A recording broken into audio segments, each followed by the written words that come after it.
Yo, what's up? Welcome back to the Haunted Basement Studio. I'm your host, Triple B, Brent Bromberg. I guess the hot take that's going on right now, and maybe been going on for a while, is that Rob Zombie's Halloween 2 is the best sequel in the franchise.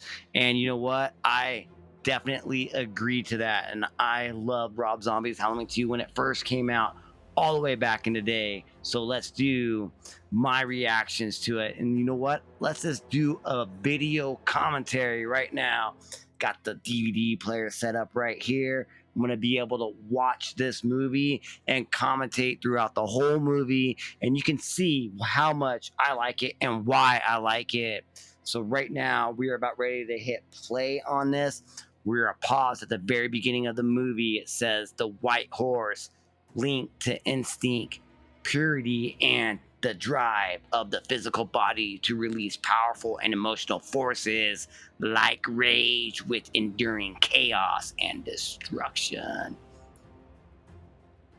The subconscious psychics of dreams, psychosis of dreams. All right, that's where we are. We're going to hit play in three, two, one.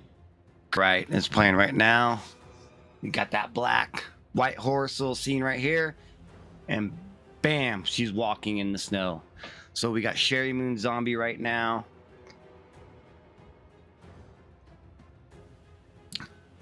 Walking into Smith Grove, and she's talking to Michael right here, and they're looking at the white horse.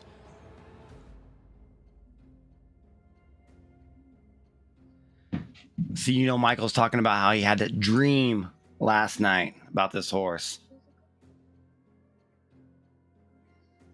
Man, she looks pretty good too. Baby.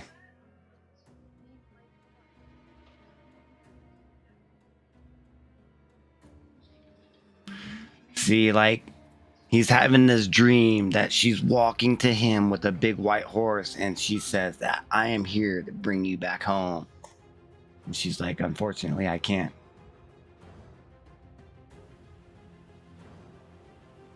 I mean, I was really surprised that he went right back into the sanitarium with Michael from the first one, being such having to be produced by the studio, and like they wanted it their way, a pretty much damn remake of Halloween from John Carpenter. But this one right here is Halloween 2. Right there is the credit scene, and now she's walking in the rain. This is insane, dude, because this just happened right after Halloween 1, after she shoots Michael, bam, in the freaking head, and blood goes everywhere. And now she's this traumatose right now, and she's walking. I love these shots, man. This is why it's so cool, man. Look at that shot right there. Her walking down the street right there by herself. Oh my god, dude, it's so amazing. You can get this little close up. You got the light flashing in the background. Okay, now you're getting closer to her, and you can see now she's holding the gun. She's covered in blood. Her hair's all in her face. Here comes the cops, right behind her. It's absolutely amazing, and she's just slowly walking down the street in the rain, man. You gotta love the rain. Hell yeah. See now, Brad Dorff's Sheriff Brackett has come. Look at this performance by him, too. It's so good. It's like, man, look at her. She's just kind of like in a daze, and now she glances over at him. And as he reaches down, can you give me the gun, Lori? And she just lets go of it. I killed him, she said. Wow. She's like, I climbed in a wall. My god, dude. The performance by Scout's amazing.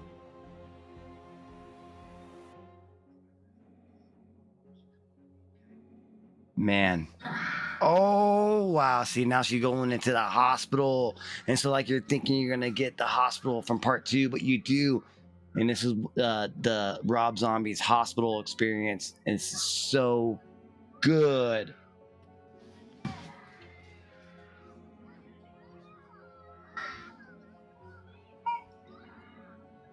Man. Dude, look how brutal she looks right there. And this performance, man. And now you're getting Loomis being taken out on the stretcher. So he's still alive. bracket's like, what the fuck is going on? Oh man. Dude, their legs all bloody as hell. I mean, look at this thing. Look how like good he does with this camera work and everything. It's just like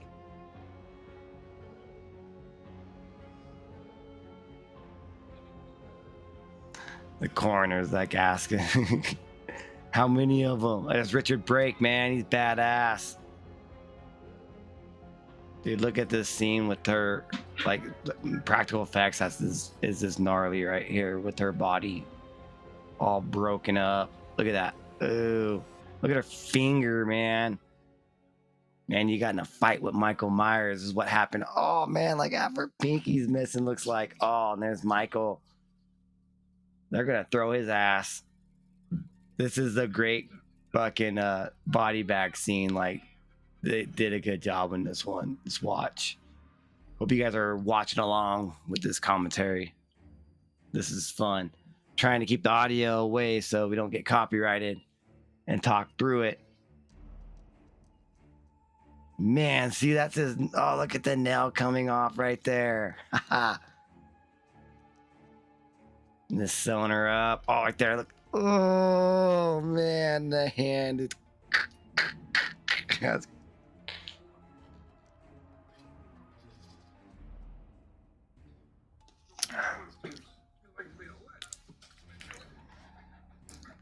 Is he heavy? Of course he's heavy, man. So now they're dragging him in. Man, brackets is like, what the fuck is going on? Such a good opening here, man. We're just like, I love this movie.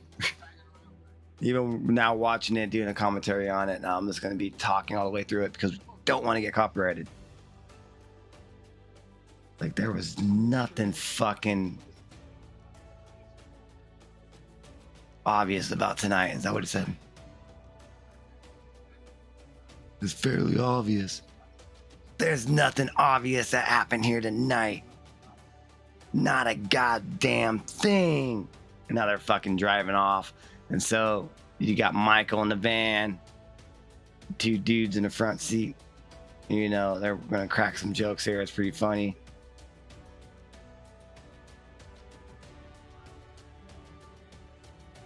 Richard Brake is awesome. Man, you gotta look at that naked chick right there, man. Not bueno. That's so funny. No. This shit's definitely the writing. Doing some necrophilia. That's not good. You don't want to do that. Yeah. He does go a little bit hardcore, you know, with Rob Zombie's dialogue here. Dude, they never do it, man.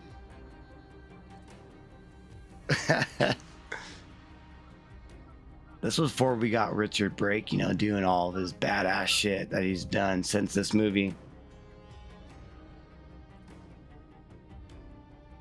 You know, being in from 3 from Hell and 31.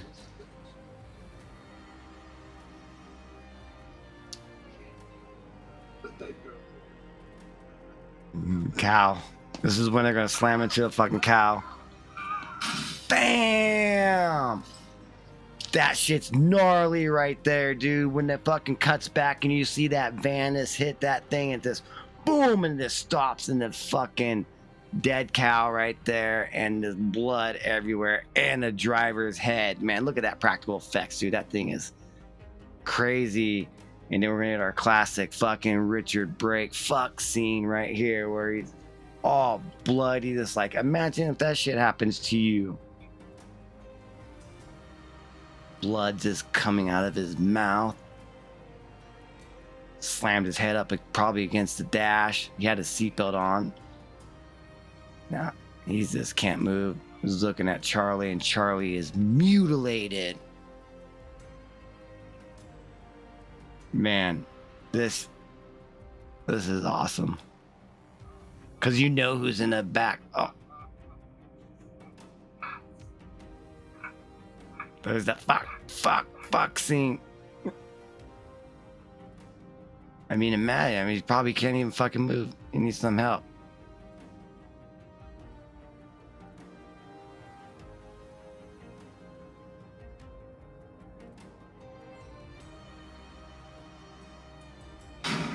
Oh man.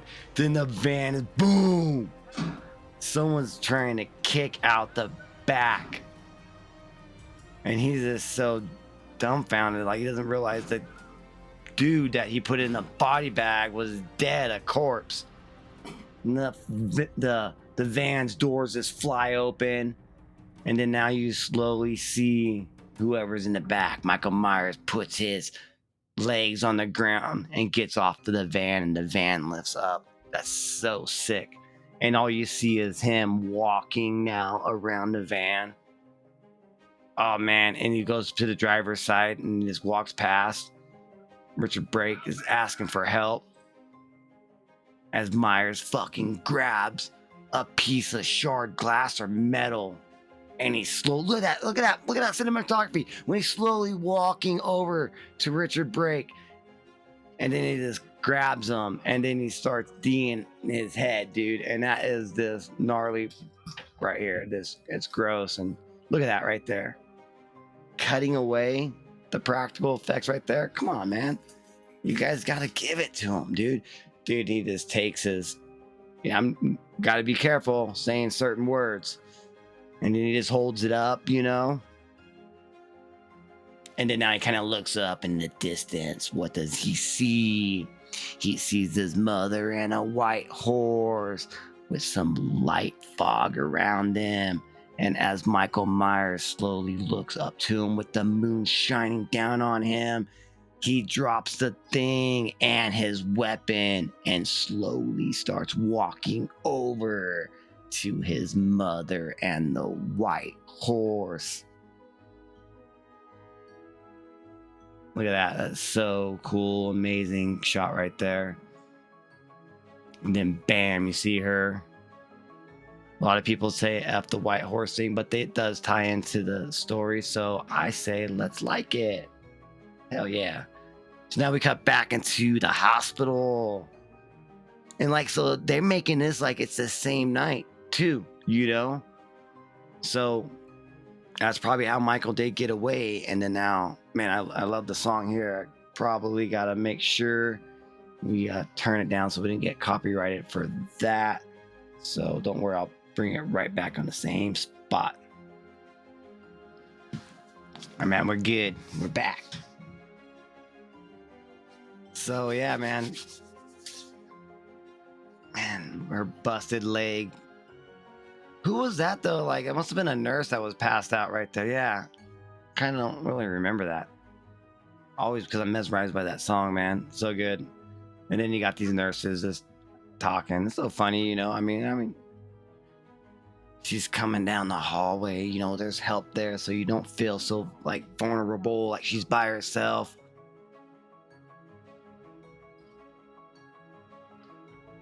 She just looks making her way down the hallway.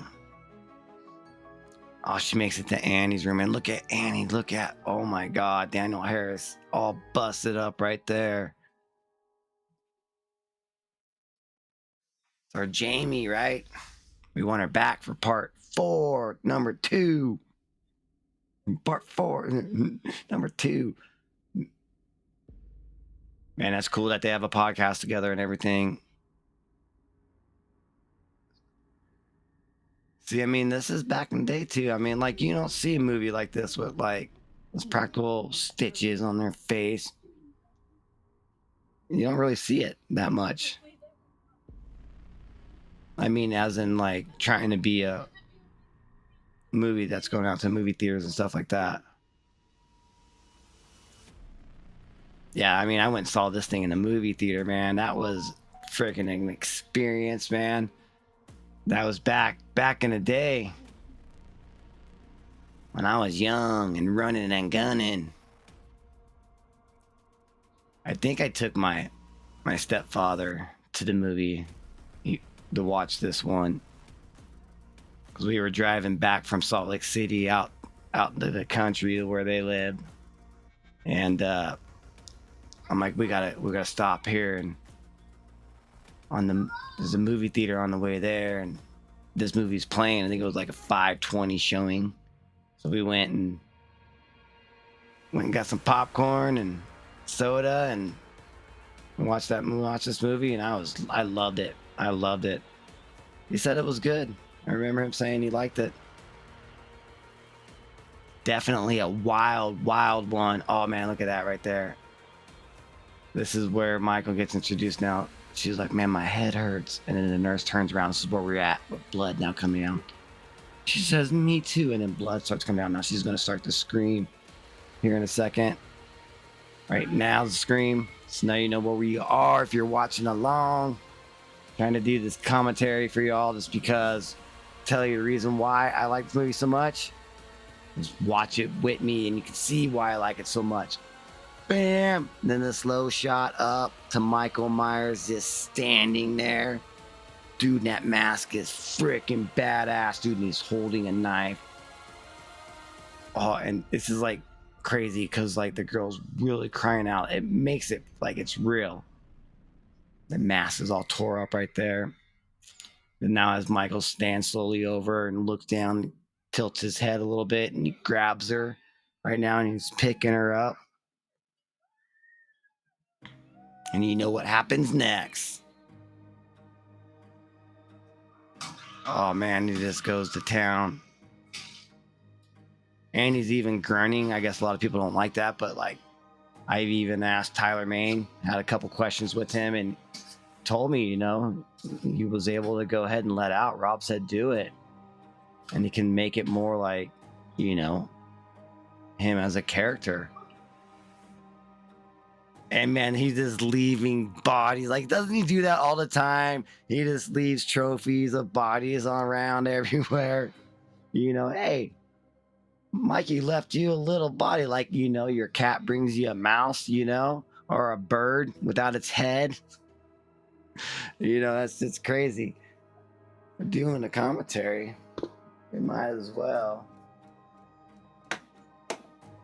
Oh, this guy up there. He wants to watch too. Let Michael watch. Totally forgot about that. Now she's going down the stairs. This is where we're at. She's sliding down the stairs, trying to get away. All hurt, man. Dude, look at Scout. This dude killing it.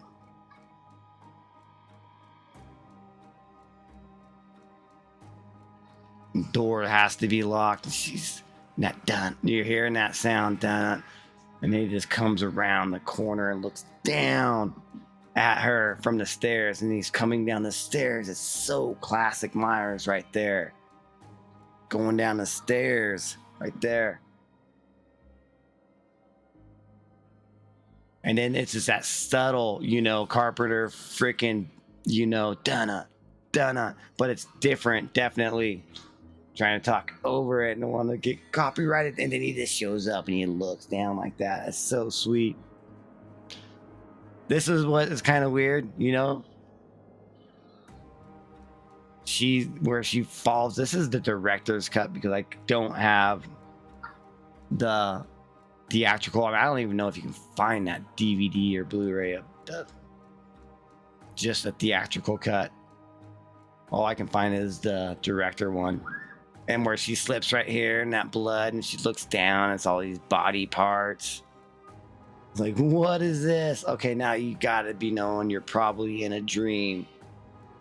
But this is such a fucking crazy nightmare if it is. You know, and now she's just climbing out of that garbage can of body parts. So gross. Guess it's totally Rob Zombie-ish. And then like this almost looks like a scene like from part 6, you know, or these like boiler room type shit and fences, doors locked. That's definitely like an homage to part 6, I would say.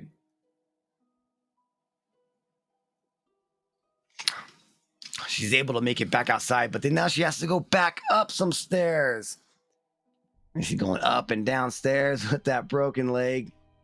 Just making you, oh, dude, and Michael, bam, he just got an axe, dude. Michael Myers just got a fucking axe. This is such awesome. Look at that rain coming down with her running, fucking screaming, help me. She can hardly go. I mean, you guys have dreams where you trying to get away, but you can't because your legs just won't move. You can't seem to go fast enough. And the next thing you know, you're crawling. It's kind of like this scene right here. And look at her just dragging that leg.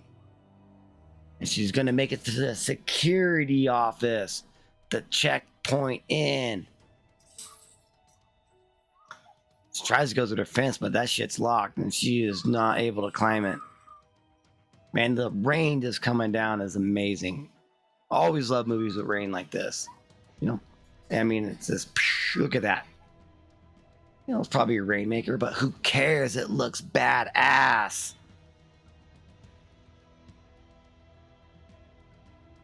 Climb in that window, girl. Come on. You can do it.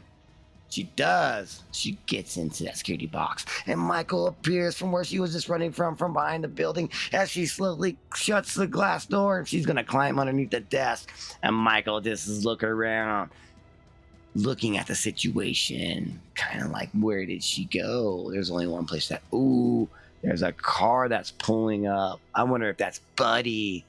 Oh, he's pulling up to the thing, Mike, to the security office, and Michael just doesn't like. He slowly walks. He beelines it right there. Rain is pouring on him. Look at that. That's a poster right there. You know, as a security officer now is going to fucking curse the water and the rain as he's holding some coffee. And he opens the door. And then he shuts it as he goes inside. He kind of leaves it unlocked. He fucking sees Scout. He sees Jamie yeah. Sees Scout right there. And he's just like, what are you doing here? Scares the shit out of him.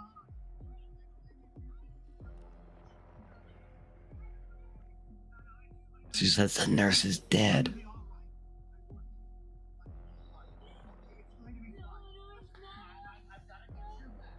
Just let me go get my car, okay?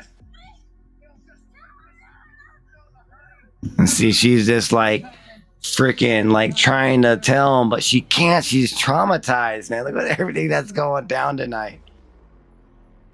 He's like, okay, everything will be. He's gonna go get his car. He's gonna do what she says. Nobody's gonna hurt you, and he's gonna lock her in. He's gonna lock the door. He says. He's gonna go grab his car, you know? Man, look, she's just like sitting there, and you know, as an audience member, Michael is just like right outside. Boom, thunder hits. He's like, buddy, come on, it's taking forever. I like how they got the, you know, the shot through the glass right there with the rain. Makes her look a little distorted. And you also got that music video in the background right there, man. That thing is little subtle things like that, and this is like the soundtrack to this scene, and it's just in the background. It's so nice. And then again, man, you got that rain just coming down. It's maybe her fucking arms broken, her legs broken, but he's taking forever. Oh, he appears. Blames it on the car. Says it's old. He almost makes it. Like, he gets the door unlocked, but bam, right there. Michael comes in with the axe. Boom! Right to the back. And he's just freaking holding it, dude. And you can see him through the window, and it cuts to him in the rain. And his buddy slides down the unlocked door now. Michael pulls the axe out and then slowly looks at Scout. He looks in there. He says he doesn't see her, but he looks inside that window. She must have hid back underneath the desk, and then he just walks back around. And he's still got that soundtrack going on. It's so cool. And she is hiding. He walked all the way around. Now he's looking back in.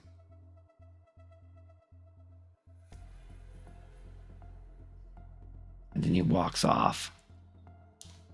I mean, this is just like a nightmare that you would have. Like, you think you're about ready, you out tricked him, and then he comes busting in through the window. And you start to scream, and now he knows that you're in there. And as you still hide underneath the desk, with him just coming in through the walls, there's nothing that can stop this Michael Myers. He doesn't need to go through the window, door. He'll go right through the fucking walls.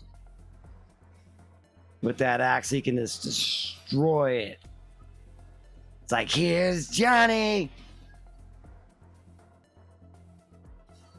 Yeah, I don't know what's worse, Michael with an axe or Michael with a knife.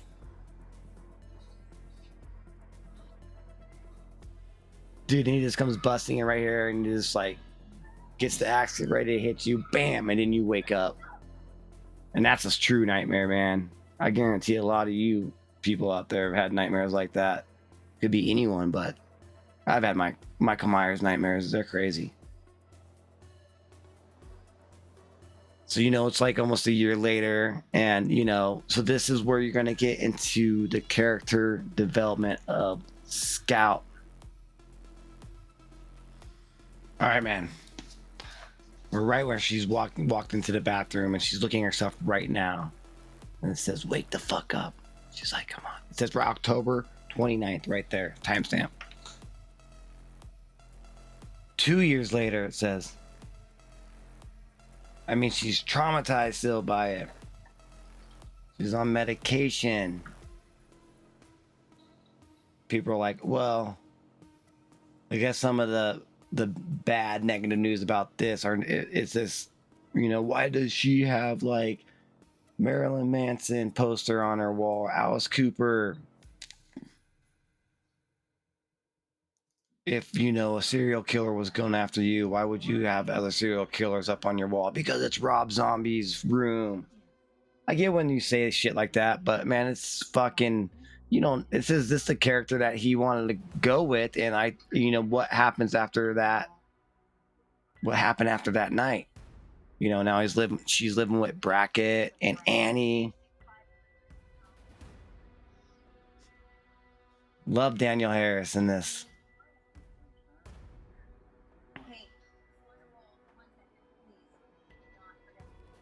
So, they're all living together.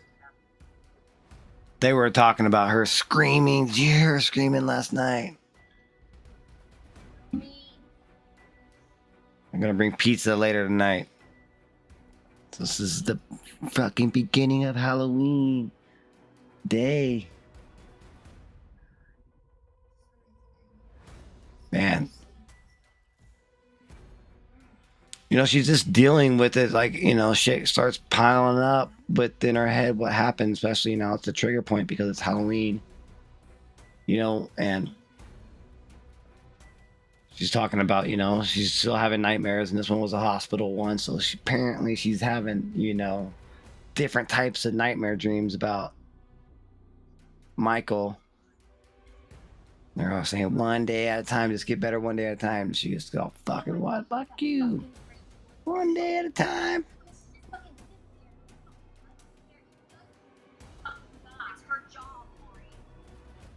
You kind of can almost see her like slowly going crazy. She's on the fence, on the verge of fucking getting better or fucking going over the fence. It's like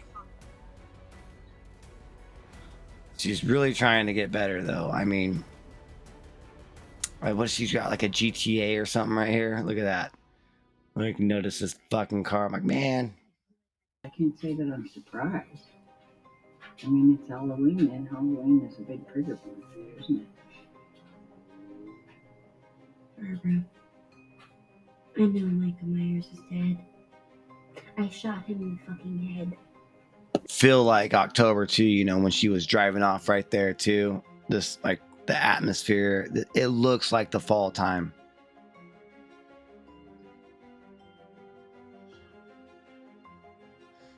I know Michael Myers is dead. I shot him in the fucking head. And we never found his body. So it's hard for her to close down, like to get actually over it. It's because his body was never found. I mean, this is really good. That's that actress too. I just can't remember off the top of my head right now. Should have did more research, but I can freaking almost tell you the whole movie off the top of my head without even having to watch it, do the commentary. But because I'm like telling you what happened next, what's gonna happen next. Yeah, she's got some pretty eyes.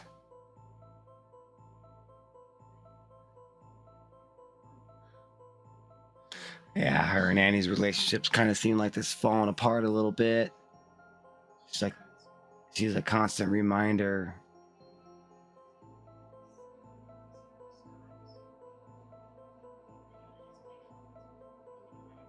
And now she's kind of blaming herself. I don't know why.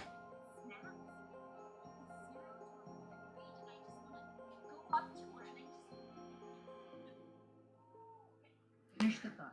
Finish that thought. I just want to go up to her and fucking smash her fucking face in. Pretty much.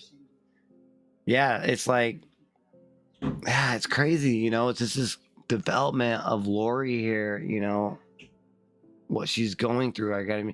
You got to think she was 17 when it happened, so now she's 19. I mean, she's still a child. She's still growing up. You know, that's when they kind of like look at the white horse there and just, so what do you see when you look at that? Well, I mean, it's not a white horse, a picture of those things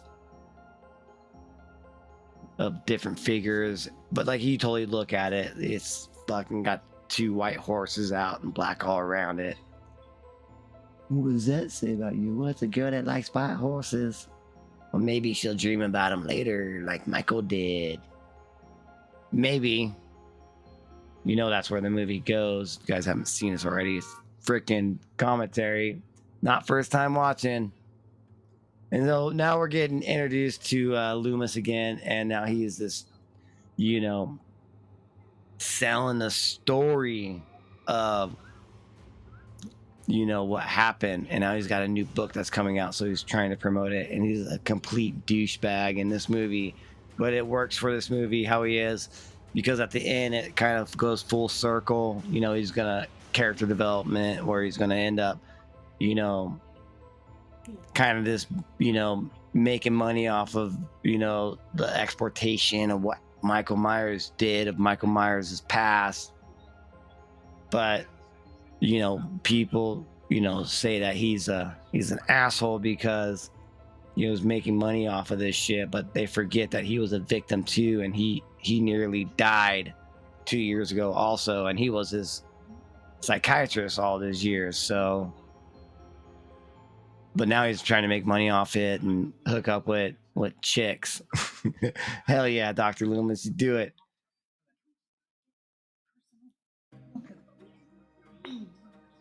Like, he even gets mad that it's like the old Loomis, and then he's got the new Loomis now, the new look. But you had to I guess you had to. I mean, I get it. This part's all right, you know. You have to throw Loomis in there, but I mean, you probably didn't even need this part. But where else? What else would they have done? You know, with the movie, they needed to get the characters. Now they've introduced fucking pretty much all the characters from part one, and kind of what they're doing now is what they did. And we're like, what, almost 30 minutes into the movie. I love how she pulls up to this shop and this girl's like, what up, dick lickers? Oh no, that's the girl that comes in late. It's so funny.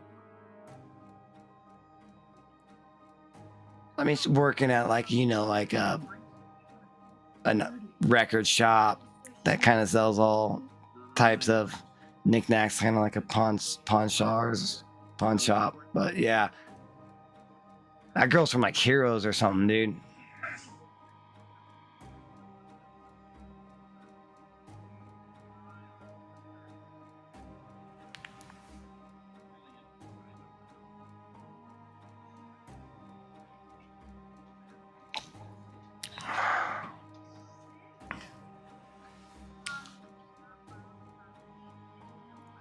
They're gonna go to a party tonight. Oh, here comes the girl right here. smoking a cigarette, burning one down. Why so Yeah, funny? it's just so funny. It's like, what up, dick niggas? What up, dick niggas? It's like, why don't fucking talk like that? It's just so funny though.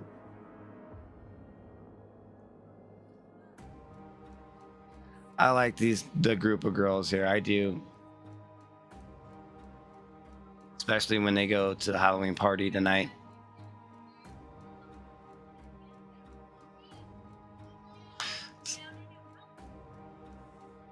See, it's just, you know, girls cutting the shit, man.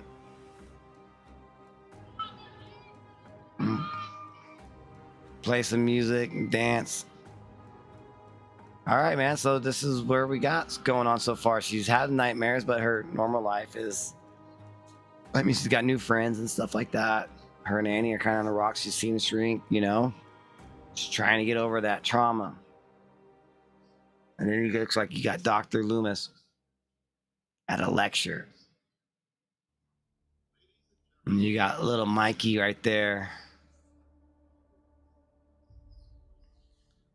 So yeah, he's promoting his new book. Thank you all, and welcome. Let's listen to this. I think you can all see quite clearly here that Michael's psychotic perception is in complete denial about his own mother's suicide. Freud would certainly have a field day He's with like, that what do you little feel one. about your mother dying? He's like, she'll be back. Like his mind is gone off because he thinks that his mom's coming back.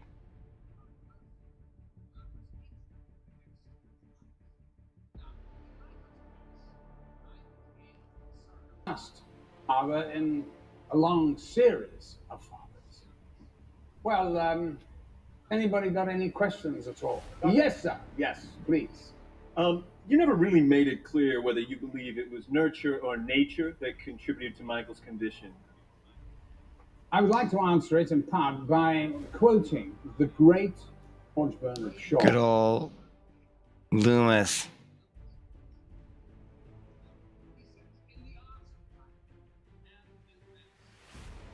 Yeah.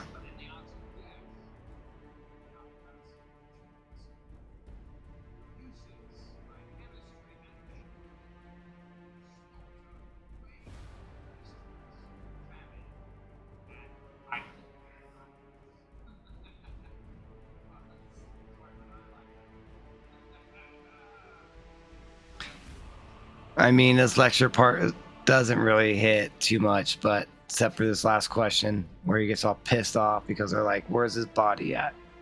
Or do you feel responsible? Like, exploiting the families and stuff.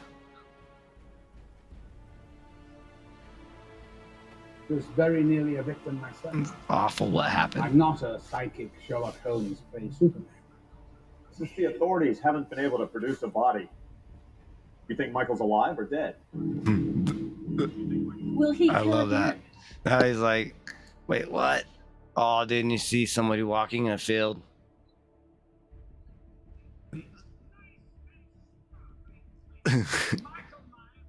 Fucking dead. Let me make this nice and sparkling clear. Michael Myers is fucking dead. And then you just see Michael right here. I guess probably you're not supposed to know it's him, but look, then you see his mother walking there in a white dress. I mean, that's some cool ass cinematography. Come on, man. A barn right there. Look at that. That's just like classic fucking zombie fucking cinematography right there. And then you even got Michael coming that way. Like he's walking towards a ghost, his mom, to this barn. Is this a hallucination that he sees only? You know? And there she is with that moonlight that's glaring. I mean, come on, man. That shit's awesome. Yeah, you see Michael here unmasked, but he's got a big old burly beard. And then you see little Michael Myers next to him. Halloween is coming. We're counting on you. See, and I like the lore of this one where, you know, they are still brother and sister. Angel Myers. Man, such great cinematography right there.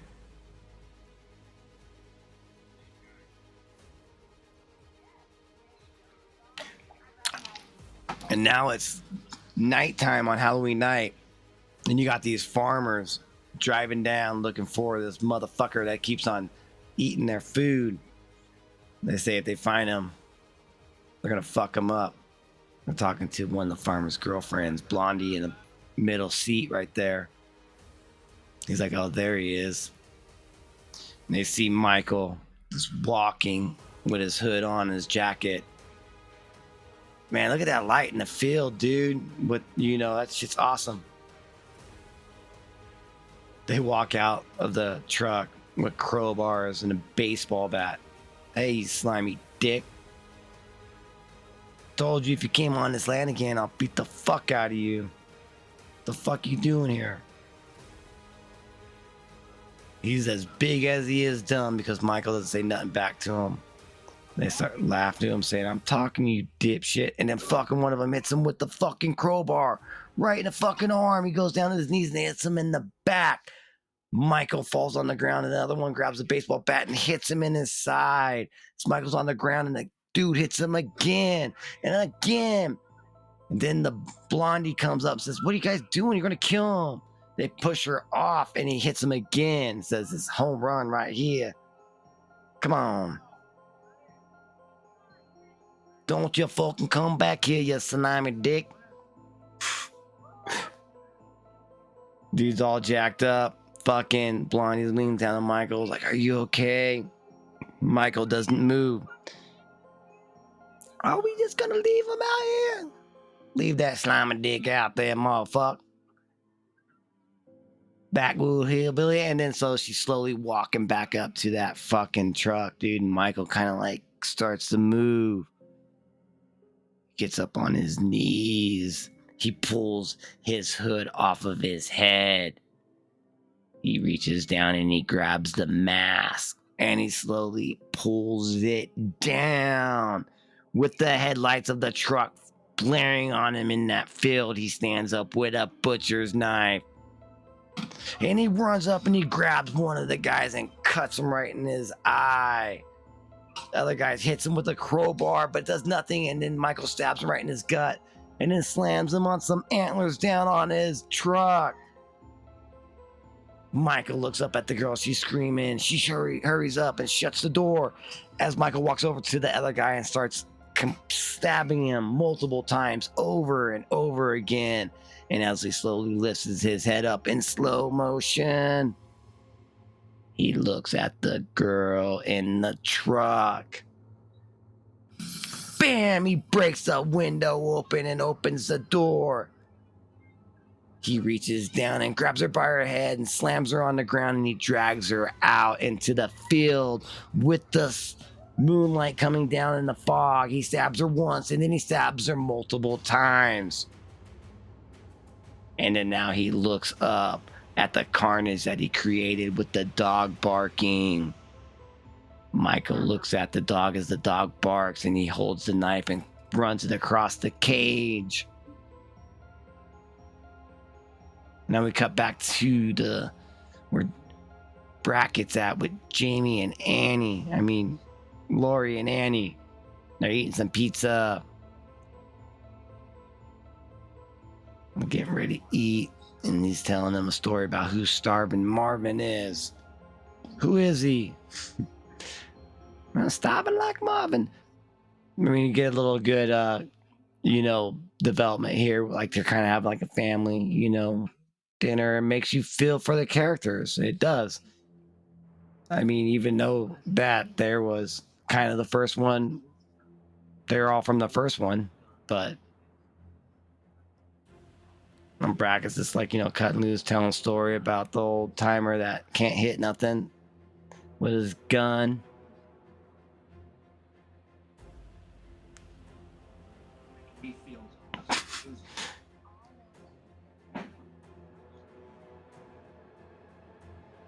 We're going to get back to Michael Myers right here because this all ties in right here where Laurie starts to eat, but Michael Myers is eating the thing that was in the cage. You know, we don't want to talk about this part right here. But it's like they're having that connection together because Laurie's tasting what Michael's eating, which is absolutely disgusting. But Mikey got hungry.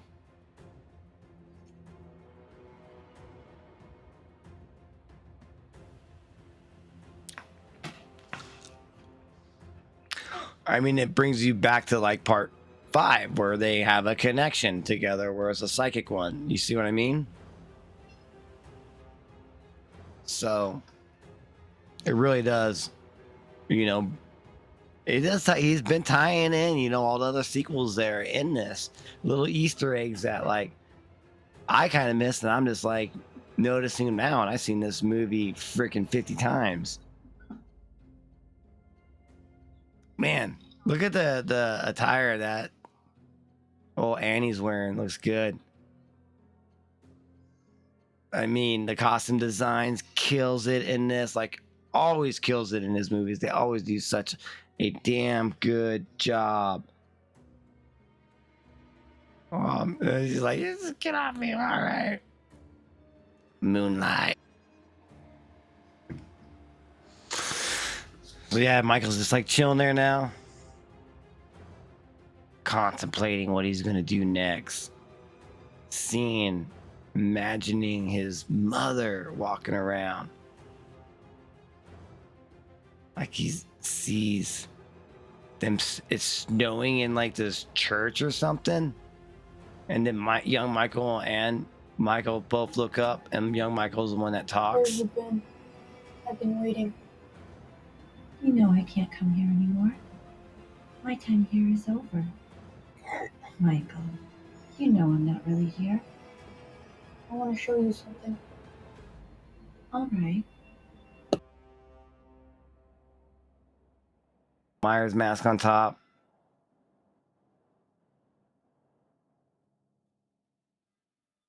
Like, this is straight up like what's going on. These pumpkins got it's crazy looking. It's like batshit crazy is what it is.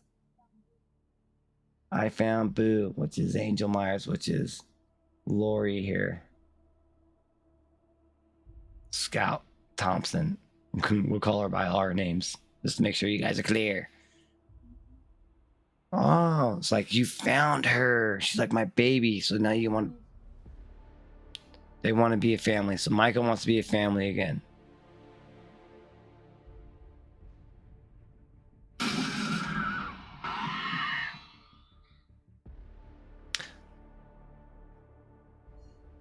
I guess that was the Marilyn Manson poster.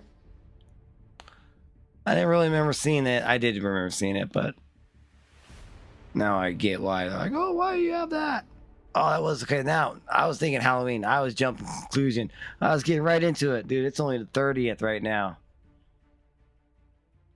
Entering Haddonfield. And you see Michael Myers just walking. See, he wasn't even in Haddonfield. He was a couple towns over, just chilling his own. But he's having hallucinations about his mother telling him to go to Haddonfield because it's on Halloween. Oh, look at Loomis trying to hit. No. Can't you see I'm working here?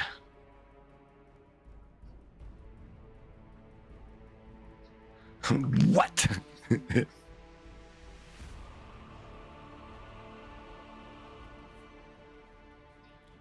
He's doing an interview in front of the Myers house, and they're like, this is disgusting. What are you doing? His business, woman. He's just trying to, yeah, he's a douche. He's just trying to make money. He believes Michael Myers is dead.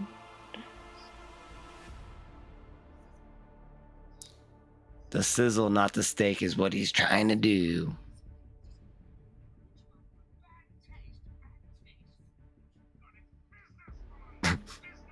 It's business, woman.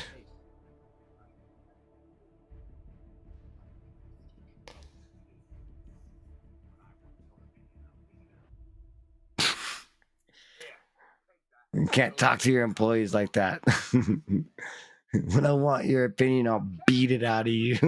What? Was this letting you know Loomis is around? That's all they're doing. The real story here is Lori. Oh, look at that shot of Scout.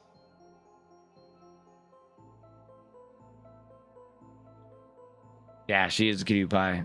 Definitely.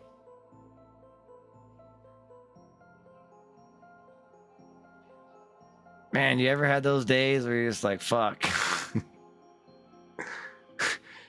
It's like, holy shit.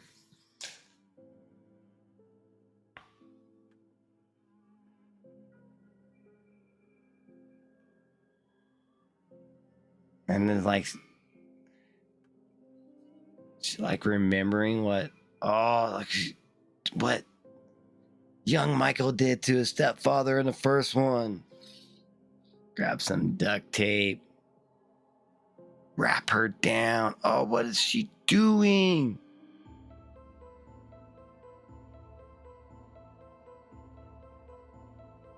It's a family curse. It's going down into her.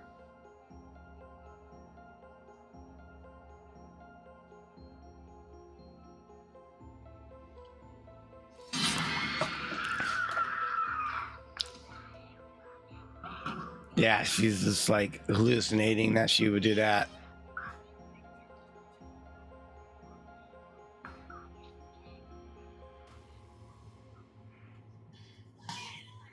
Die, you fucking bitch. It's like evil transferring into Lori. Like some sort of entity, the evil of the curse of Michael Myers is inching her its way into her, is what it seems like. And she's just like, what the fuck is going on? Give me some more pills. Like, it's crazy, man. It's absolutely nuts what she's going through right now. Like, is she really having these hallucinations? Is it real? I mean, the trauma that she's gone through. I love that shot right here of the little town right there. The car's going around. Yeah. We get the Frankenstein dude. The dude's hilarious. And look, she's even just like walking around. She's like trying to make it through. She's telling her shrinks. Yeah, like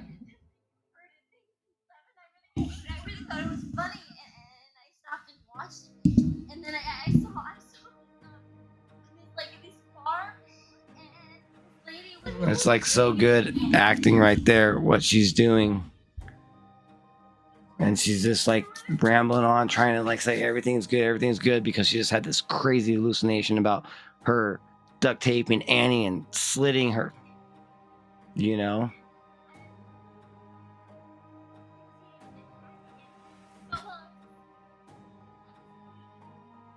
So she had to attack when she was awake, now to sleep. So she would have these attacks when she was sleeping. She's like, no, you need to give me some more pills. She's like, I ran out. I need to fucking grab that little magic pen, that magic pen, and write me those little magic fucking pills. She's like, you need to do your breathing exercise. Are you fucking kidding me? She's like tripping out. Like her hallucinations, her dreams are becoming now reality. She would have these attacks at night when she's sleeping, but now she's having these attacks when she's wide awake. And now she's getting really aggressive. Fucking let me go. Give me my fucking script. And she's like, I'm gonna give you this other pill. She's like, what are you talking about? I don't want that. It's not like she's fucking addicted to pain pills. It's like it's shit's going on in her head. It's like total mental illness is going down right now. Mental breakdown of PTSD.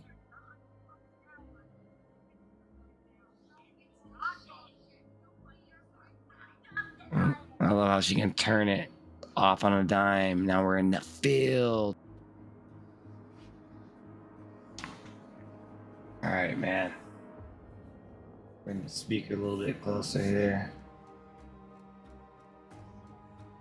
I like that, dude. That drone shot, dude. That was like before we had drones, man. You see that?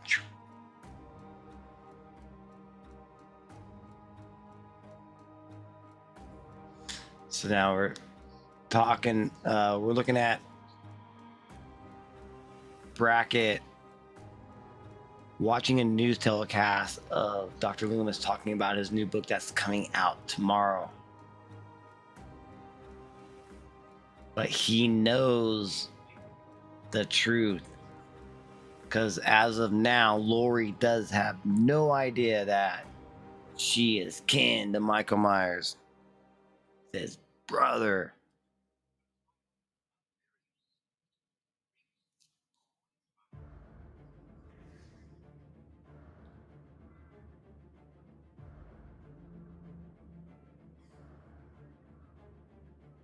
Drinking doubles in the double wide. Yeah.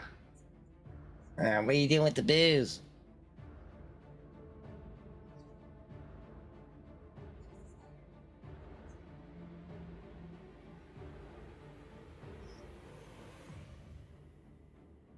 Whatever.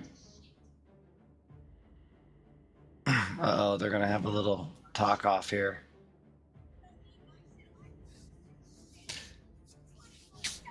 You don't need my shit. You better You back don't need the my shit. I fuck put up off. with your shit What the 24/7. Back the fuck. What?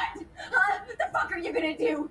You know I what? mean, You they are act like butting you're heads, the like, only one whose because life got fucking trashed. Annie I'm is so actually taking it behind the new Lori act. the right way, but she's not cursed with. And Lori and them, they don't know yet. They don't know. Unless she's like, fuck. She didn't. That's the last thing she wanted to do is yell at Annie. She loves her. Oh man, we got the rabbit in red scene. Hell yeah, dude. There we go, Jeff Daniel Phillips, dude. The best right here. He's so fucking funny. And here's the owner. He was the one that was on TV dressed up as Frankenstein earlier in the movie. He calls the stripper over, come sit on my lap, look at me.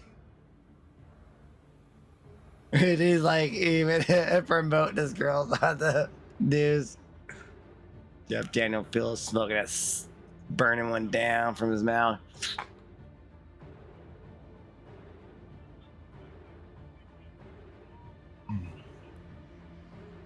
Now you don't ever want to make fun of the boss. He's gonna tell you go take out the trash.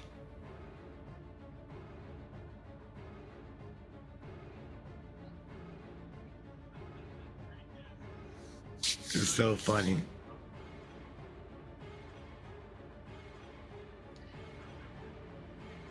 We need a body count, right?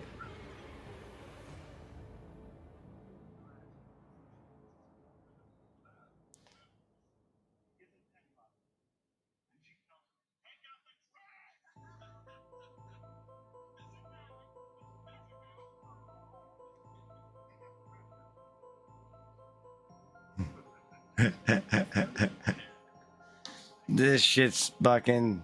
What the stripper do with her asshole? Enjoy the herpes, old man. Like, so what would you do right now if you were walking outside at night in this bar, all pissed off? I mean, you work there, and then you see somebody like chilling in the back by the garbage cans. I mean, you just think it's just a normal homeless guy, you know, this fucking back there, you know. Hey man, you can't be back here, you know. What would you do? Bam, Michael just shows up. It's like, what the fuck? Sneaking around back here. Would you act all tough? Would you do this? You try to act all tough. Boss don't like bumps hanging around back here, so I better get a move on. He's like, fucking, oh shit. So he doesn't. Don't give me no reason. You gotta be hard. Man, don't give me I no already said so reason. sorry. Fucking jag off to the emergency room tonight. I already sent some jackoffs to the emergency rooms suggest later you today, take the so I easy road out. suggest you hit the bricks, Dorothy. Hit the bricks, Dorothy. He tries to walk by him and he steps. And what was you? Oh, fuck. All right. Now you know you just fucking talk some shit. Now you got to back it up. Look at him. He's like, oh, fuck. Trust me. Filthy, dirty hippie. Trust me, you filthy, dirty Don't want me hippie. doing that. Copy that, Tonto?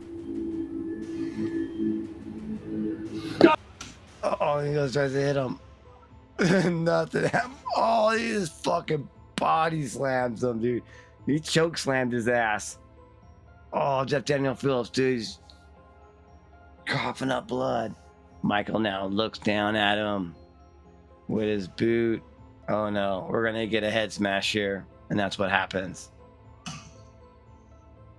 Man, that thing's cool looking. Definitely some good practical effects there. Like, yeah, hell yeah, dude. The reason why this fucking movie's cool, there's like no CGI in it, dude. It's fucking straight up a slasher, fucking Michael coming back to get his sister so they all can be together. And they're all right there. Young Michael, his mom, and adult Michael.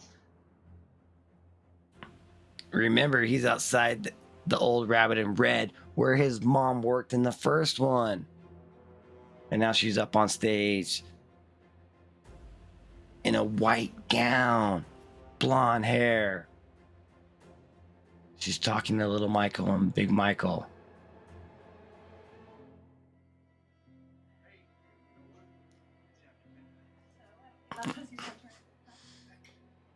I mean, you gotta have some TNA in a horror film. And I love how Rob Zombie didn't hold back in it at all in both of them. I mean, you gotta love it, right?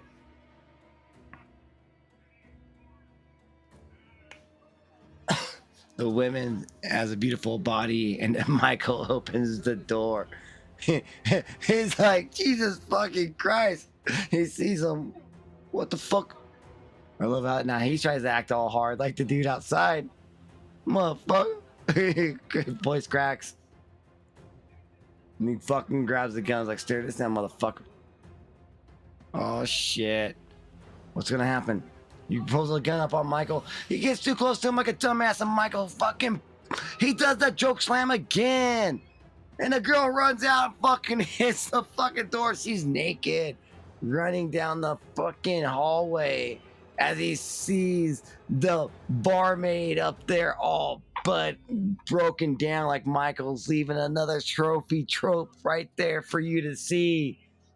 Dude, Michael's taking care. Oh, he just breaks his arm. Bone comes fucking busting out of the shop owner's arm as the girl's trying to get away, all naked. The door's locked. He comes out of his room all busted up. He can't even hardly walk. His hand is broken. Bone, blood gushing everywhere. And as Michael walks out, he sees the bar owner and he walks up to him and grabs him and slams his head against the wall. He falls to the ground and grabs the naked girl by the hair. And he pulls her as she grabs a piece of his mask and rips it off. He didn't like that very much. And now he's slamming her head up against the glass mirror over and over and over again. Smash, smash, smash. Yeah. And then there's nothing left. He just drops her to the ground, man. He smashed her like 10 times. He did it more than 6 times. Dr. Loomis did it 6 times. And now Michael looks with half of his mask missing. October 31st.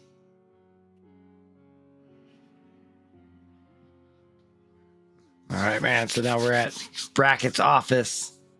Halloween. He's reading Michael or Dr. Lewis's book right now. And there's a picture of Laurie right there. And he slams his fist on the ground. because something that he read doesn't seem to be right. You already know what he read. Loomis now lets the cat out of the bag. And so Brackett calls Annie and he's like, have you seen Lori around? But Lori's in town walking around in the streets, and it's so cool looking at that. It looks just like freaking Halloween right there, man. It's awesome.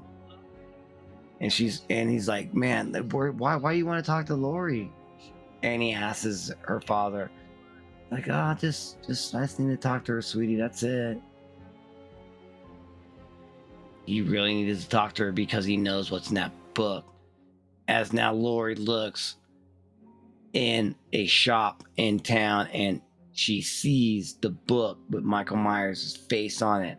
She walks away, but then turns around and walks into the store, and it looks like she's gonna buy it. And now with Michael Myers still walking,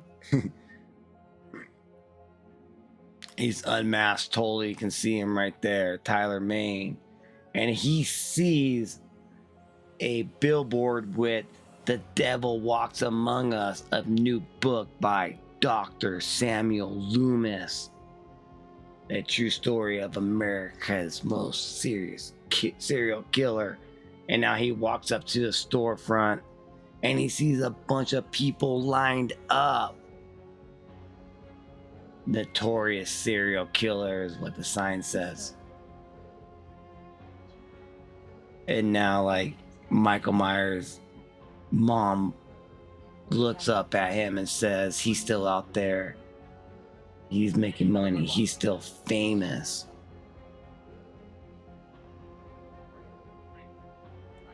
And you get this crazy scene from the dude from like Prison Break. And he's wanting to get Dr. Loomis to sign a book for him. And he's just like, I make it out to Chet. Bring her a debt. With 2 T's.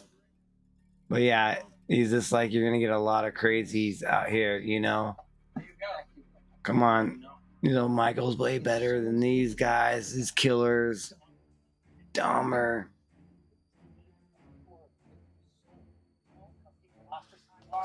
You know, a lot of people fucking love Michael Myers. They can go a little bit over the top. But then when you get one of the victims' fathers that comes and shows you a picture of who died 2 years ago, what happens right here, and if you don't even recognize her and you're making money off of it, it's like, come on now. You definitely need to take a look at that.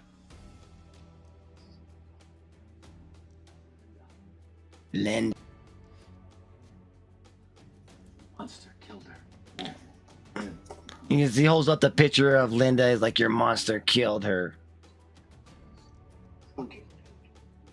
You killer. You killer. You butchered my A grieving father, and then like now he needs someone to blame besides Michael Myers. Let's go to Loomis. Let's see, as a good doctor, he's trying to tell everyone to calm down, but the guy pulls out a gun. Almost wants to shoot him. But security was able to stop him. So I mean, man, this shit's crazy. What's going down? And Loomis is driving a limousine. He's like, oh my God. It's part of the job, I suppose.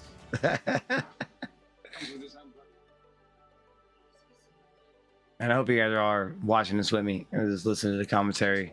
Can't narrate the whole movie. Do you think I'm crossing the line or something? He says he never watched Donald Pleasant, but man, he has some of those freaking Yale scream lines. You know, she is telling him the real life situation. You know, come on, that's real people lives. He knows this as he's drinking some scotch down.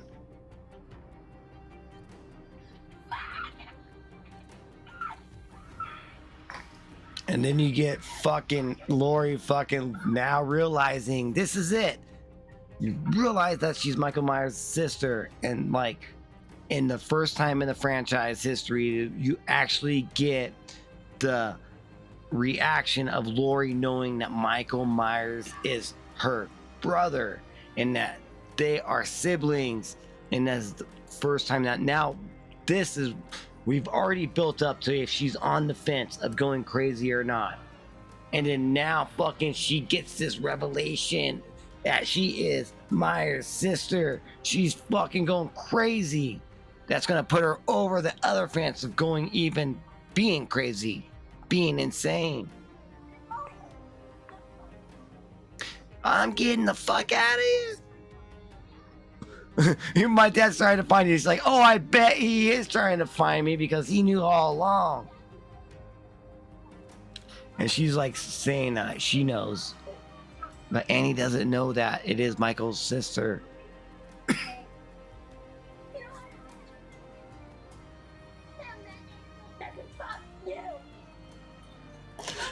She's like, who's Angel? So she didn't even say like what was going on, you know? And now she's just like, oh my God, that's so crazy. So this is where it gets so good, man. She come in, she ran out, say something about Angel said, fuck you. Who the hell is Angel? And now she's just driving all crazy, man. Like, she still doesn't even tell.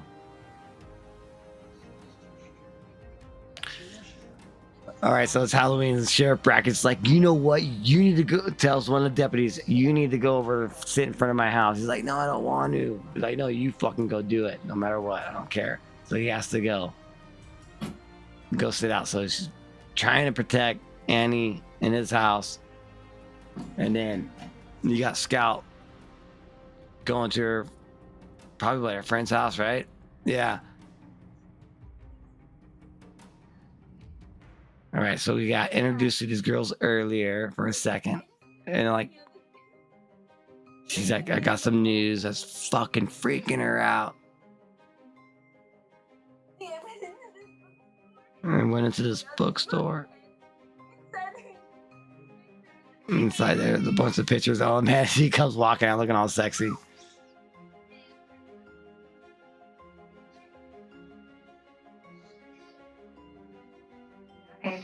And then like she doesn't realize, oh shit, Laurie's crying.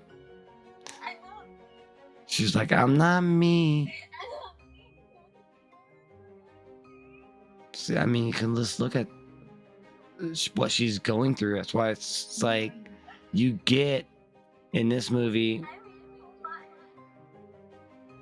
her revelation that she's Michael Myers' sister. It's like, you know, are you kidding me? Like real life, like this shit, like you're talking about really following 1 to 2, like her fucking learning this for the first time, you know? And Loomis puts this whole book out there. It's like, you douchebag. That's the way you fucking tell her. That's the way that she has to find out. But at least she finds out and we get the reaction from Laurie, you know, for sure. I mean, damn, that thing is absolutely blows my mind. So with, you know, Laurie just now realizing that, I mean, finally we get it. We never really got it in H2O. She already knew about it. And then with the Legacy reboot, she already knew about it, but we never got to the point where she actually first learned about it. And this is what's so cool about Rob Zombie's H2, is that what we got. So, I mean, even have Weird Al in this, that's fucking pretty cool, man. In this little talk show. It's just showing you that he's promoting his book and making a lot of money off of it is what he's doing. Begin, you got to think Michael Myers is dead. He does not know that he's alive. Nobody knows that Michael Myers is alive still. And he gets embarrassed on the show. Of course, you're going to get made fun of. But good publicity is bad publicity, or whatever they want to say about it. All right, man. You got to throw in that little thing with Dr. Loomis, like those little side scenes that they do with them. There's only been in a few, and it's like cut in there, perfect just to throw it in there. Because like even if you didn't even see like any of the other movies, like that's a cool little demon in the back right there, or the devil. Oh man, look at him right there, dude. That's crazy looking. That's a great shot. Are you a giant?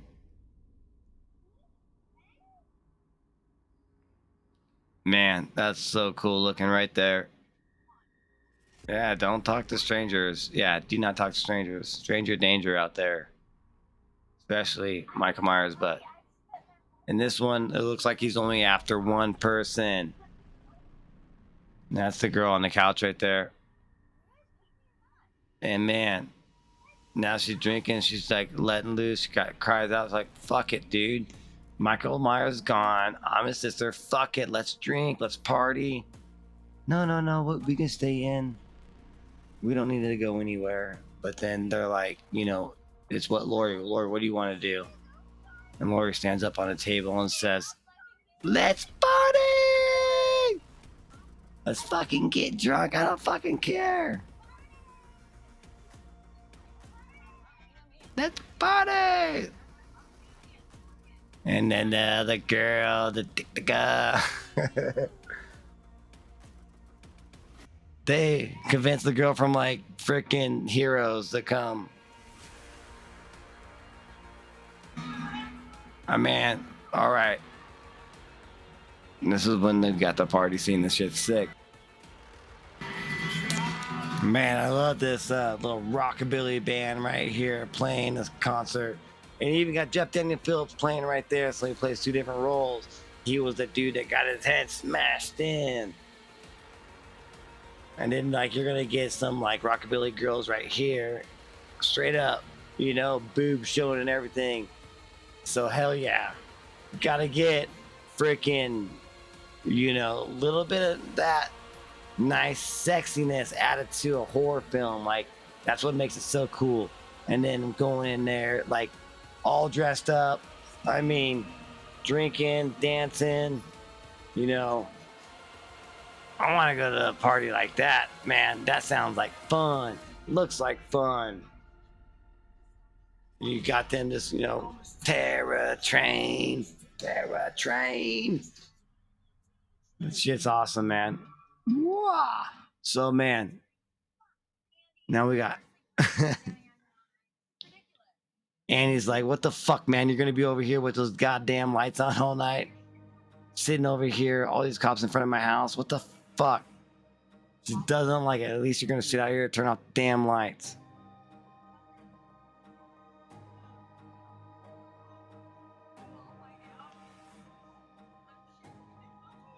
Yeah. Oh man, Daniel Harris, you're awesome. Look at Jeff Daniel Phillips now on stage, telling some more dirty jokes. That's so cool, that they got him. I like freaking Jeff Daniel Phillips. So man, this is what you want to do, man. This is kind of like, so now we kind of have that party, like even in part 6, they kind of had like a little dance party there, in the park, before all the shit went down. So it's like, they're following Rob Zombie's throwing little Easter eggs in this film throughout, it all. Like I think I've counted 3 of them so far that are like really hard to catch, but did catch them.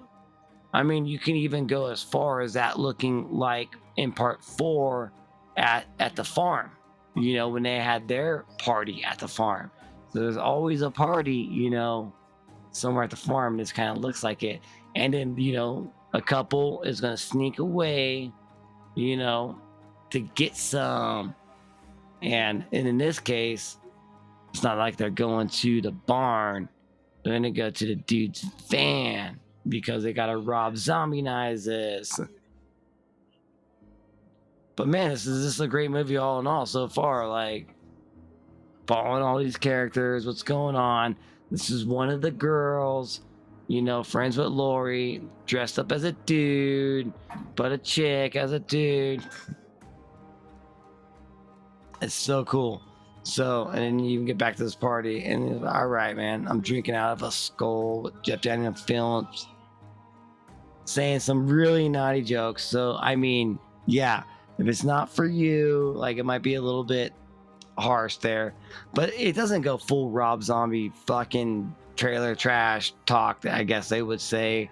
But you know what? I don't mind any of it. I love all Rob Zombie's films. There's not a bad one.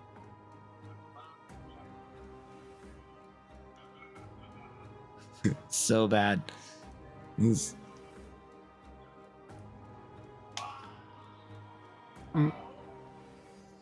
See, I mean, now they're just drinking, having fun, party. This girl's trying to get laid. She's like, "Come on, man." It's like he's scared.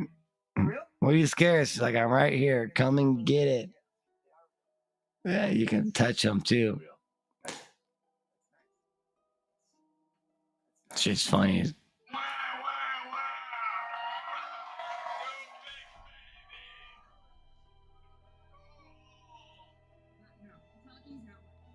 All right, once sex starts to happening, you know shit's gonna hit the fan. It's Halloween night. Some people are gonna get it on, and then all of a sudden, switches on. Let's go with fucking Michael.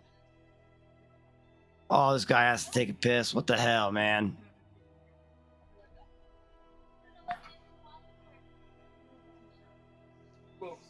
She even says she will take a golden shower.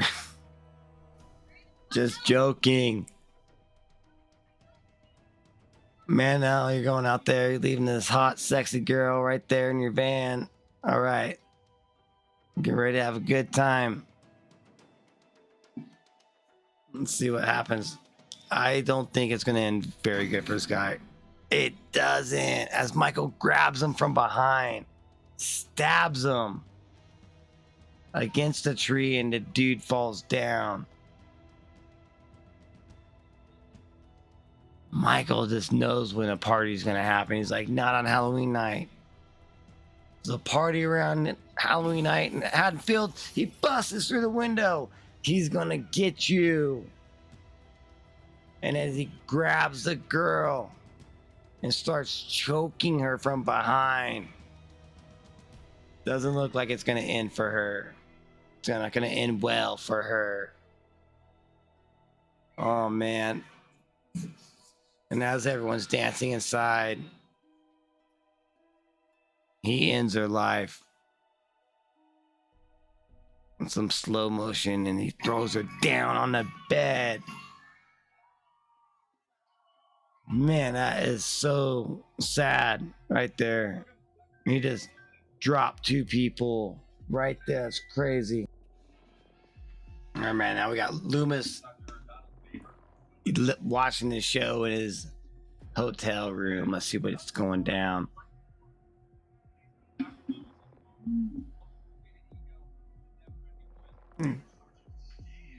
Man.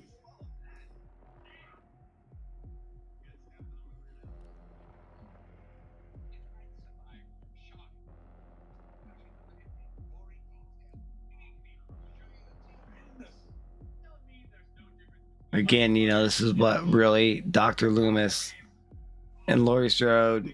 It's this Laurie's story of her becoming Michael Myers' sister, knowing that she is.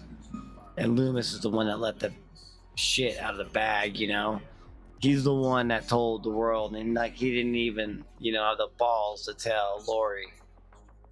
But it's kind of made like it's made that character's, you know, written like that to make him to be that way. Even though, like in our world, you know, probably Loomis, you know, Donald Pleasance would never ever do that.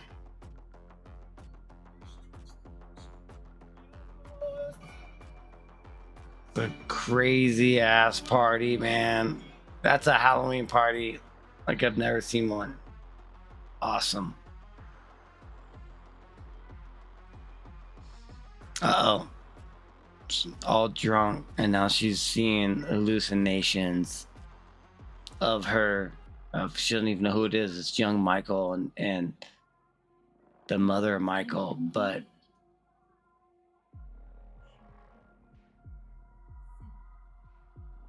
they're asking, is she ready? Man, now she's having these lucid dreams in the middle of the day again. This is the night at a party when she's wide awake. She's having these lucid dreams where the dream's taking over her and it's happening while she's awake. Luckily, her friend's there to take her away, and she's just like shrugs it off as like another one of the incidences that she's, having right now.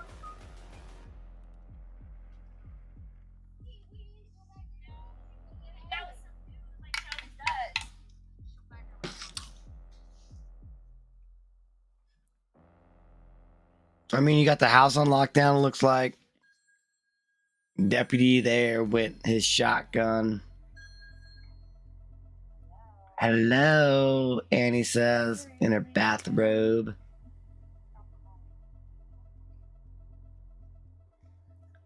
Brackett just wants to know where Lori's at. Where is she at? Where is she at?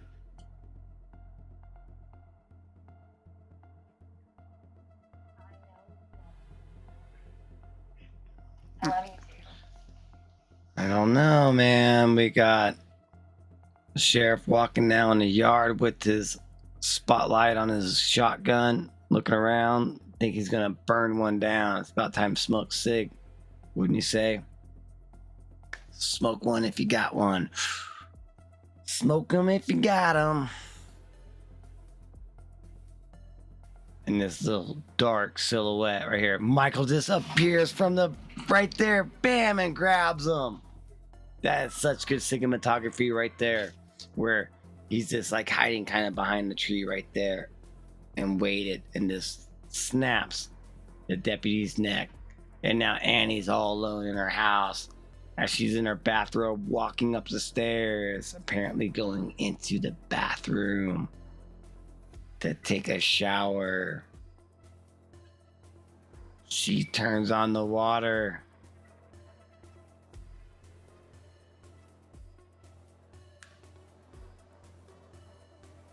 Man, this is cool. She grabs some toothpaste out of the mirror and closes it, and then Michael's right behind her.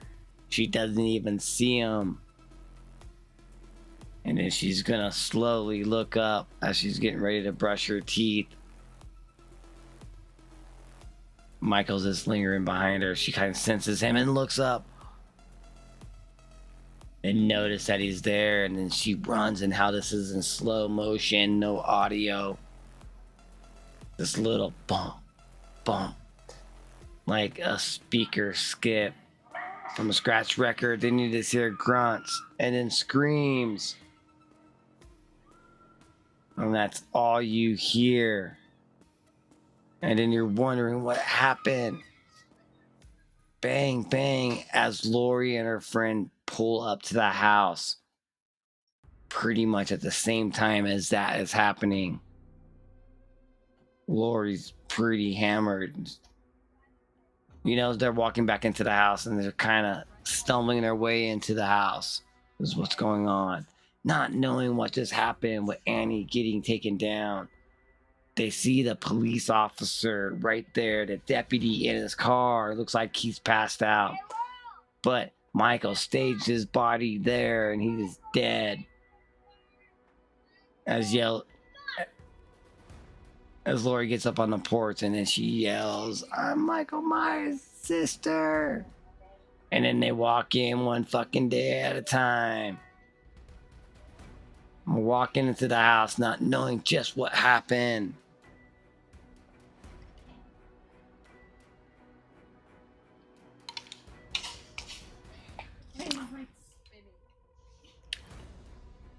And this would be crazy, like pretty drunk, ready to go to bed, and then they're walking into what's gonna happen.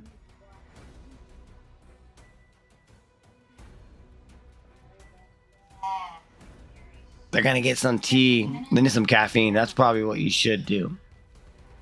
Kind of help you from spinning. drink some caffeine. Man, like this. Oh, Michael just kind of slowly walks right past him right there. It's like you're in your house, coming home, you know, not knowing in the shadows, Michael Myers is just lurking.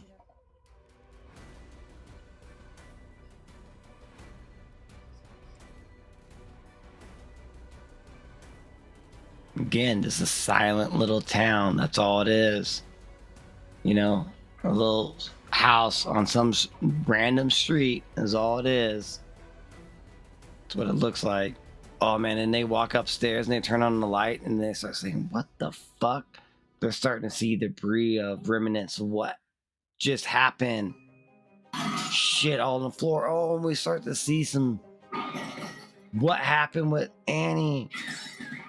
Shit going down. Everything's falling down on the ground. Michael's just going rampage. Oh man, you see Annie right there.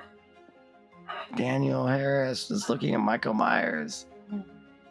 Mother of Michael Myers says, "Now have some fun." Young Michael Myers says, "Okay." And as Laurie opens up the door, Annie's laying there in a pool of blood, covered in blood. And now she's telling her friend, "You need to go call 911. Go call." And her friend runs downstairs as Annie is laying dead on the ground at Piers as Laurie grabs her. Man. Oh no, man. We got freaking Daniel Harris to die on screen here in a Halloween franchise, and that makes it so like fulfilling because we may never see her again. We do want to see her again, but like, yeah, it wasn't Jamie's character, but at least we got a finalized, you know, ending of Daniel Harris in the franchise. And that's what makes this fucking movie the best sequel of the Halloween franchise. With this scene, I mean, is like it's just nuts, dude. Like right here, and now like she's calling the cops, and Michael grabs her and pulls her back in. And now she's like, "Maya, what's going on?" As he slams her down hard on the table. Oh no, you really are Michael Myers' sister, goes through her head as he stabs her really hard. Man, Michael's being brutal. Michael's having fun with his knife. This is not good. It's not good for these girls. It's not good for Maya right there. Oh, damn. Damn, Maya. Again, like now all this is bringing onto us all at once. This shit is crazy. Oh, look, she's still alive and she's holding on to her. Oh, man, she's just covered in blood everywhere. So Laurie is gonna like try to lock them into the bathroom. And as a 911 calls in to Brackett, and they're burning one down of the devil's lettuce. And they said the phone call came from your house. And he's like, "Oh my God." And now Laurie is holding Annie as she's bloody. And she's like, "Please, please, I don't want to die."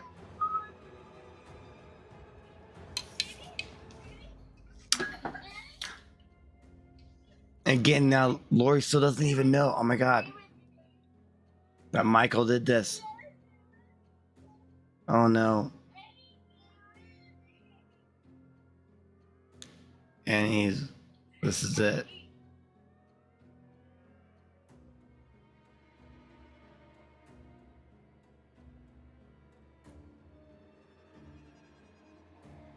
And that's this, like, the saddest fucking. I mean, look, it's so sad. Right there when Annie dies, Daniel Harris. But thank you, Rob Zombie, for letting us like get that closure with her. It's not the same character, but at least with the same actor, you know. I mean, look at the performance that Scout does through this whole movie. It is like she's up and down, and then look at this. Bang. Oh my god. And who's coming through that door? Oh my god. Like, that was so sad right there. And now Michael Myers is coming. All right, let's go. See, the emotions just flow with this movie. Just kills it, man. That's just like coming right through. Looking down. Man, she's gone, dude. She's like, fuck this. I'm out of the house. See you the fuck later.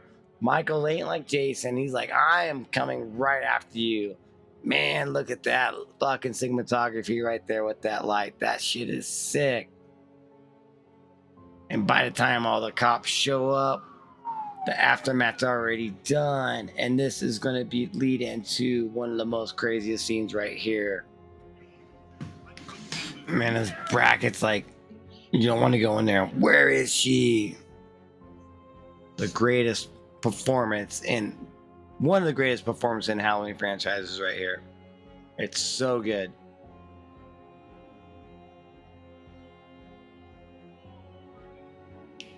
He sees Annie laying there on the ground. No. I don't know how you would feel. I don't. I have 2 daughters and I could never imagine this. Worst nightmare in the world. Man, he plays it so good. And Daniel plays it so good too. Man, that's why it jumps it up there. Oh, and then we get this homage of her as a little girl and a puppy. I mean, geez. They're just tugging at your heartstrings right here. And that's what jumps this movie up to being the best sequel in the franchise, for sure.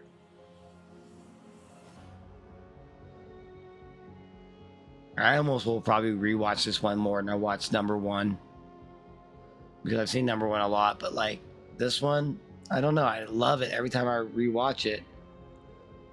Now doing a commentary on it. Oh my god, I mean, just having it. I mean, you don't even have the strength to leave, to get up. You have to get dragged out. It's heartbreaking, to be honest with you. I mean, look at this performance. And then now with flashes of Laurie Scout running through the forest. It's, oh my god. You wonder why this movie is the best sequel. I mean, look at this shit if you're watching along. It's amazing.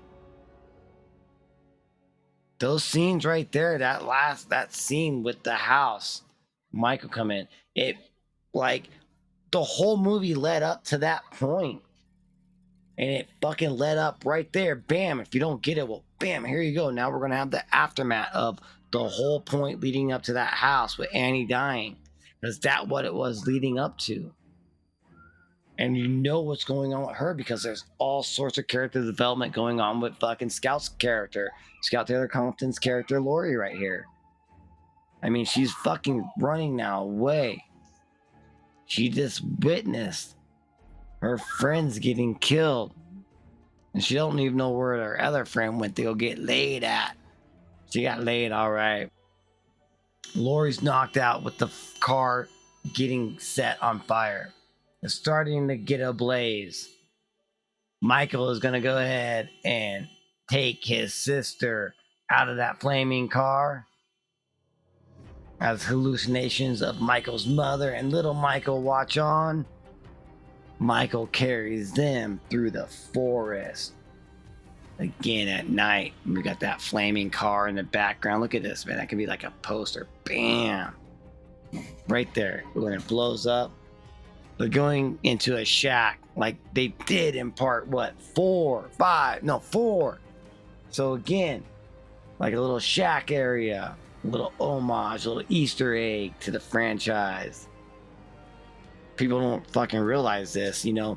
This is straight up a craziest, different Halloween movie, but it has all these Easter eggs in it.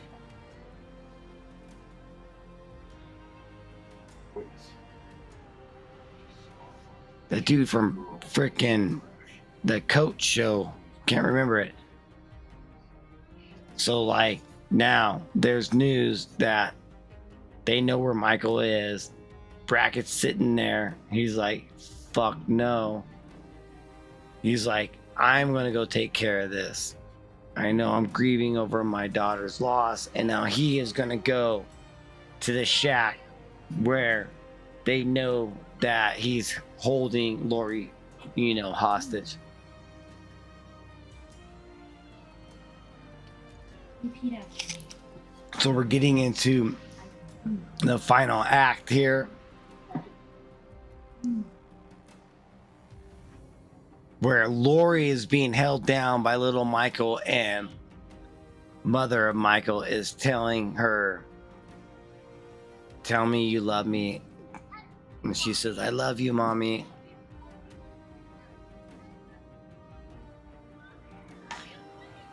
And as Michael looking all around, so how is she being held down by little Michael with her mother talking to her? She's obviously hallucinating, so she doesn't know, what's real and what's not.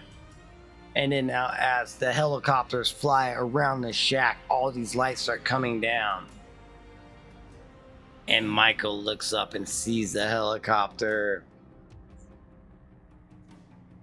They're surrounded. Lori's still on her knees, holding her hands behind her like she's being contained by mother and Michael. Then we cut to Dr. Loomis's hotel room where he's sipping on some wine. And we got some breaking news that's going to happen because we need to get Dr. Loomis into this story, into the final act. And there's a situation that's brewing that says alleged killer Michael Myers that was dead has taken a hostage Laurie Strode. Apparently she shot and killed him 2 years ago, but his body was never found. And now Loomis knows that Michael's still alive. Now he's like, oh my God, no. And now he's going to the shack. Now we cut back to the shack. They're like, any shot, dude, you gotta fucking take it. You gotta take him down. There's a hostage in there. As far as they know, it's just Lori and Michael in there. That's it. Nobody else. Because mother Michael and little Michael is just a hallucination. As Loomis shows up, he's like, I gotta help. Bam, as fucking Brackett fucking punches him and takes him down. He's like, your monster killed my little girl.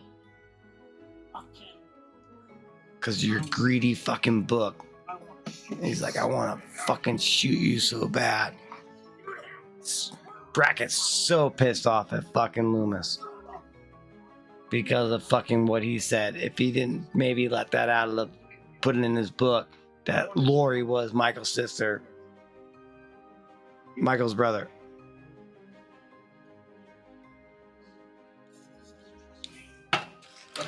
This is pointless. Michael's never gonna respond. I can warn you. Loomis wants to help. He's like, Michael will never fucking, listen to whatever you're saying. Negotiations. That's not gonna happen. Rex like, get the fuck out of here. But Loomis is like, you know what? I'm gonna bust a move, and he took off around him and he ran into the shack. So now Loomis is trying to he's redeeming himself. Fucking, he's like, I owe you all this. I fucked up. Not really, made all that money off the books. And he goes into the fucking shack, dude, and he sees Michael standing there, and he looks down and he sees Lori, but he doesn't see the other two, mother of Michael and little Michael. And he points down to Lori and says, she needs to come with me. And she says, I can't. He's holding me down. And he's like, what are you talking? Listen to me. Come on. Nobody is holding you down. And then now you see Lori and nobody's holding her. And then he's cut back and you see little Michael holding her. But it's all in her head. Loomis doesn't see anybody holding her down. But it believes she's being held down by little Michael. As mother looks at Michael Myers and says, we are ready. Let's take him down. Ooh, what's gonna happen? Cops all around with shotguns. There's a helicopter. Bam! They come busting out of the shack. It's Dr. Loomis and Michael Myers. Michael takes off his mask, and Loomis says, Michael, you don't have to do this. And Michael says, die. And he looks up as Loomis lays on the ground, and Michael's exposed. And the cops just take round after round into his chest. Boom, boom, boom, bam, bam, bam. This blowing him down like the end of chapter 4. This taking a bunch of bullets. Michael is unmasked. And he's still standing. He falls to his knees.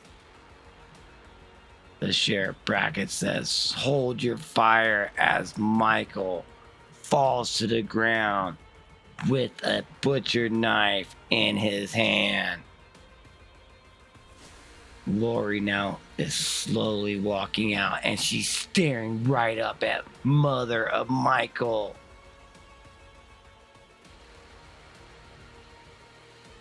Brackett's watching Lori as she walks out. She's looking at Michael Myers laying on the ground. She slowly walks up to him as he's laying in the dust. She looks down and sees the butcher knife in his hand. She kneels down and she reaches for the knife and picks it up. It's at the half the size of her leg. Brackett looks on at Lori as she circles back around, and she looks at Michael Myers. And then she stands over Dr. Loomis. And then somebody takes a shot out of her, and then she gets shot. And she drops the knife, and she falls down in slow motion. Was she gonna go over there and take the knife and finish off Dr. Loomis? Was she gonna kill him at the end? But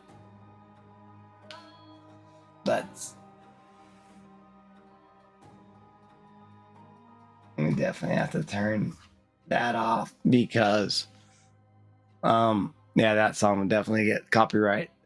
The singing Love Hurts. And with them just laying there on the ground, all three of them, Michael just got blown the F up. He died, like guarantee he died in this one. Lori did get shot a couple times, but she's gonna survive. I believe Loomis survived. I don't know. I don't think Loomis survived. I think he might have been dead, but maybe he was alive. But I love this final scene right here where we got cut down this long white corridor, and it is like in a mental hospital or something. And you got the black lines right there. And we're slowly zooming in on someone. And as the song plays on, it gets better and better and louder and louder. And what you slowly start to see is a white bed with a girl sitting on it.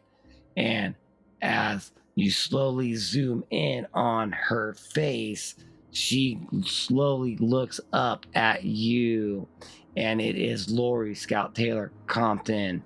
And you zoom back on what she's looking at, and it's just a white hallway. But then as she slowly opens up her head, lifts her head up, and opens up her eyes with dark circles around it, you see that long white corridor with black stripes down the side of it. And then you slowly zoom in on her face, and she has the most slowest little smile starting to happen. And as that smile starts to get bigger, you look back down the hallway and you see mother of Michael Myers walking down that hallway with a white horse, and her smile gets even bigger and more sinister. I absolutely love the ending of Halloween, Rob Zombie H2O. Man, oh my God, we got through it. That was the commentary right there. All right, we'll come back with some final thoughts. All right, man, dude, that was freaking awesome. I absolutely love Rob Zombie's Halloween 2. The reason why I think it's the best sequel because it's so fucking different, but then again, it's so the same at the same time with all the little tiny Easter eggs that he threw in there that, like, maybe even Zombie didn't even know that he was doing it, but I caught on to it. And I do believe that those were Easter eggs that I did see throughout this commentary tonight. And man, like, if you don't like this movie, it's totally cool. Like, it's awesome, that you don't like it. I don't care. That's fine. I really do enjoy it. I really find that there's not a lot of people out there that are in the middle with this movie. Like, there is a lot of them that just totally hate it, or you totally love it. And I'm on the fence at that. I totally love it. And even if you don't know or care about it, it's all good, man. No worries. All right, dude. So that was it, man. I'm still gonna give that one, a 10 out of 10. Fucking love that movie. Tell me your favorite scene in that movie. Tell me if it was this bullshit. You hated it. I don't care, man. It's all good. Man, you guys are awesome. You keep it whole. Later.